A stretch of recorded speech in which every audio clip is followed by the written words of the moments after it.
What are you doing? Hi, Mochi. Hi, Louie. How are you? Good boy. Hey guys, welcome back to my channel.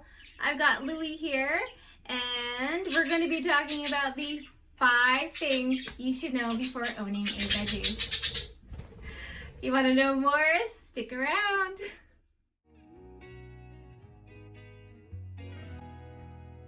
Here are the 5 things you should know before owning a Budgie. Number 1 on the list, I would say, even before getting a Budgie, would be the husbandry. And what that means is the enclosure, space that they're in, like even the room, the food dish, the water dish, toys, the setup, everything would be the husbandry. That is number 1 on the list. It can take a lot of time getting it ready. It can take a lot of money getting it ready. So that's like one of the main things. Budgies can be fairly cheap. Here in the US, where I'm at, Budgies can be sold as low as like $20, $23 bucks. Go to a reputable breeder, then they may be a little pricier because they're hand-fed, they're a little more tame, things like that. So that's one thing to think of, is that just because they're cheap doesn't mean that their husbandry and the care and everything that comes after is going to be cheap. It could be anywhere from like 100 to like up, depending on how much you want to put into it. Food and everything really can vary. If you get like a really good mix of food, like if you're doing fresh veggies, fruits and things like that, you want to make sure that you're offering a variety of a diet. But that again could vary, like in a month maybe. I would say like $20 to like $50. And then treats and things like that, that's also put into consideration. So again, husbandry, you want to make sure that there's enough perches and branches, different sizes. You want to use natural things for them to perch on. Woods like apple, things like that are totally fine as well, as long as you disinfect them, which is what I'm using. Their enclosure is like a giant branch from an apple tree. And then I've got a few other things in there as well. You want to make sure it's in a place that is not so loud, not in direct sunlight, away from the kitchen. They are sensitive to smells, like if you're cooking and things like that. You need to also make sure that you get rid of any non-stick pans, because that can be toxic. Birds like Budgies are very sensitive to respiratory illnesses, so open like fireplaces could really affect them, and you want to make sure where you place them is in a spot that won't cause any issues. So yeah, number 1, husbandry and enclosure. Okay, so number 2 would be when you bring them home. You want to leave them alone. You want to leave your bird alone for like 3 days. I know this is very odd, very weird, something that you probably don't want to do. You want to have your bird, you want to play with it right away, but you kind of have to think about what they're going through. You know, they are being taken from whatever environment they were in into a completely new environment. They need a bit of time for adjustment. They are prey animals, so anything larger, bigger is scary to them. So you want to make sure that you are bringing them home and you're giving them like 2 to 3 days of just hanging out in their cage in a quiet area in your house, and just letting them get used to the environment around you, seeing how the family works, how your routine is, things like that.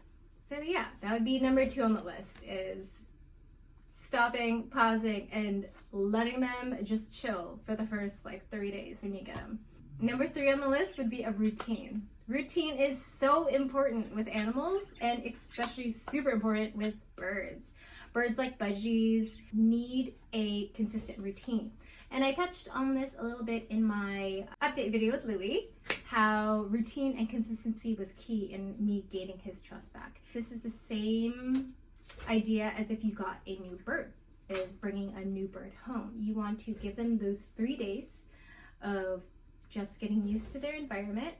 And then you want to wake them up around the same time every day.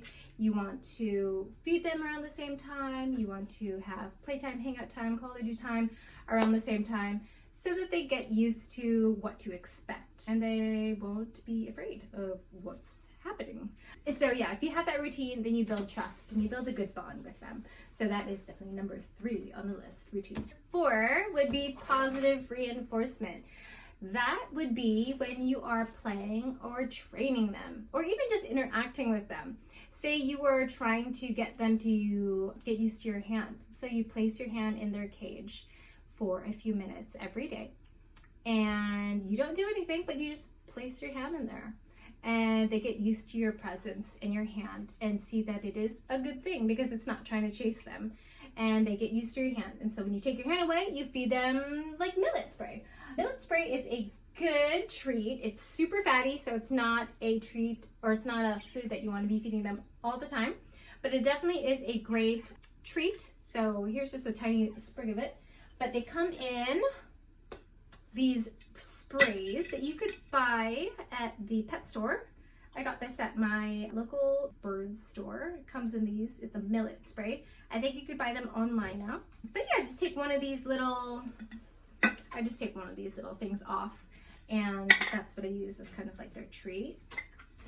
So positive reinforcement, again, is a way of building trust with your budgie, and it takes a lot of time. It could take a lot of time to build trust. It could be super frustrating because you make a tiny bit of progress, and then maybe the next day your bird's not into it, and so you kind of feel like you're taking a step back. So it can be a long process, but the thing is that these birds are so sweet and they've got quite a long lifespan. And so you're going to be building that trust for quite a while. It's not going to take a day. They're not like a dog where you can just, they're going to love you immediately. They may be super tiny and you may not think that they know words.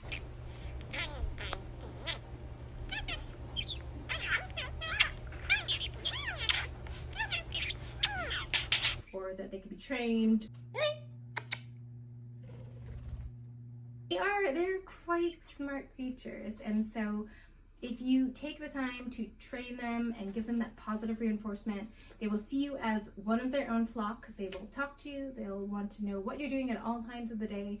Yeah, and they'll become like your little shadow. So they are amazing if you put the time and care into the training. Number 5 would be investment. How much money you're going to be setting aside for any vet care, bills, things like that. These birds, like I said before, are prone to respiratory illnesses. So if you do have to bring your bird to the vet, know that it can cost a ton of money and that it is expensive. A specialty vet, a vet itself is super expensive, but going to an aviary vet is even more expensive because it is a specialty vet. So if you're going to an exotic animal vet, then know that it's going to be pricey. Have like money set aside, a couple $100s set aside or more in case of an emergency, in case of vet visit or anything like that.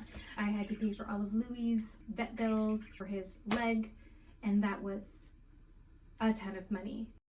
Through all that, we healed. Louie is doing so much better, as you can see, and I will have to tell that story of his injured leg another time. So yeah, that is pretty much it. The 5 things you should know before owning a budgie. There's a lot to consider before owning a budgie, bringing them into your home, making them be a part of your family. Yeah, if you guys have any questions, leave them down in the comments, and I will see you in the next one. Bye!